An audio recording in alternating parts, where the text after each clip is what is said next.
भूल गए कि मैंने जल मंगाया है।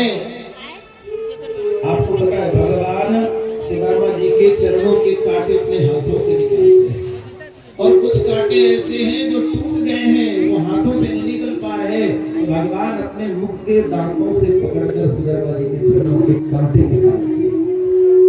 इतना प्रेम करते हैं अपने भक्तों से।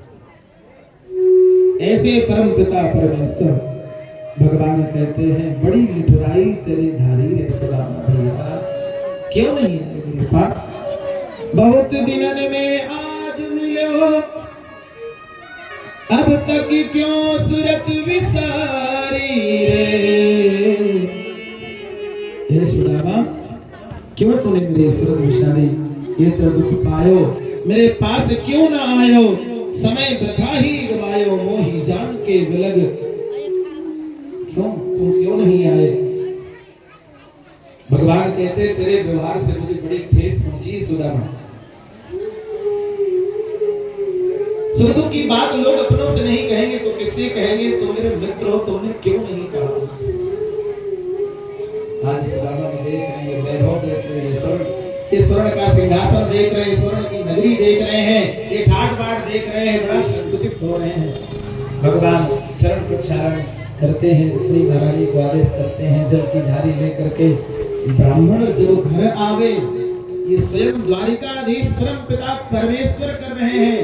ब्राह्मण जब घर आता है तो सबसे पहले उसके चरणों का प्रक्षालन करना चाहिए।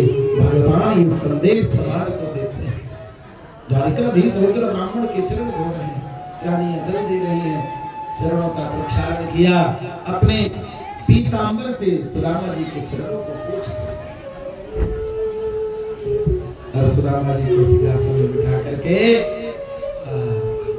अब बचपन की बातें कर रहे हैं। सुदामा भैया कैसे हो, ठीक हो? सुदामा जी कहते हैं मैं बड़ा आनंद में। कन्हैया कर हाँ दिख रहा आनंद कितना, मैं सबरी हड्डी का दिख रही हूँ, कह रहे हो कि बहुत आनंद है। पर सुदामा जी कहते हैं लाला ये शरीर तो सब नश्वर है, लेकिन मेरे समान इस संसार में कोई सुखी नहीं है। ये सुदामा का भाव ऐसा दूरी कि मित्र करोड़पति उसके सामने जाके रोने लगता है, भगवान मैं कुछ मदद कर दे। सुदामा जी का भाव है मित्रों से मांगो तो कपटन को काम है, मित्र के सामने सेठ बनकर जाना चाहिए, गरीब बनकर नहीं जाना चाहिए। सुदामा जी महाराज से करेंगे पूछते चाहिए तो सब ठीक है, बताओ विवाह हुआ कि नहीं? सुदामा जी कहते देखो बड़ी सभा में कैसी बात पूछा। हाँ मन तो नहीं था पर करना पड़ गया, फंस गए चक्कर में।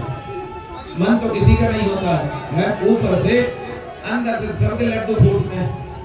ऐसे सुदामा जी के मन तो नहीं था पर करना पड़ा। अच्छा विवाह कर लिया, हमको बुलाया नहीं, याद नहीं आई मित्र की? बोले लाला जल्दी जल्दी में हो गया, नहीं बुलाता, क्षमा करना। अच्छा विवाह हो गया तो भाभी ने मेरे लिए कुछ भेजा होगा। आप सुदामा जी घबराए, इतने सुंदर वैभव के बीच में स्वर्ण का सिंहासन है, चारों तरफ दास दासियां हैं, इनके सामने वो मेरे कुचले चावल की पोटली कैसे निकाल? सुदामा जी बात बदलने लगे ना, इधर इधर देख, जब हम बचपन में गुरुकुल में पढ़ते ना, हाँ याद है गुरुमा ने एक दिन लकड़ी काटने के लिए भेज दिया। हाँ हम दोनों गए ना लकड़ी काटने के लिए, गुरुमा ने चने दिए थे। हाँ और तू चने मांगता रहा, मैं सब चने खा गया। हाँ हाँ मुझे सब याद है, बातें मत बनावे, ये बता भाभी जी ने भेजा क्या? सुदामा जी बोले ये बचपन का जिद्दी है, ये माने बोला। सुदामा जी बार बार बातें बदल रहे हैं। थोड़ी देर में सुदामा जी कहते हैं चाहिए बता कर ये छोड़, हमने विवाह किया नहीं बुलाया, अच्छा बता तेरो ब्याह भयो कि ना है?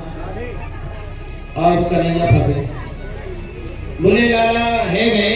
बोले है गए मतलब कितने है गए? बोले हो गए, गिनती मत कर कितने हो गए, एक आध विवाह हो तो बताएं। तो इतने ज्यादा विवाह हो गए, किसी विवाह में हमारी याद नहीं आई। हमने एक किया तो बुलाया नहीं, तो बुलाना देता है, तूने पता नहीं कितने कर ली, कह रहा है गए, तो एक में भी याद नहीं आई। कन्हैया बोले क्या करे सुदामा, किसी विवाह का कोई लगुन नहीं, कोई सगाई नहीं, कोई रिंग सेरेमनी नहीं, कोई कार्ड नहीं।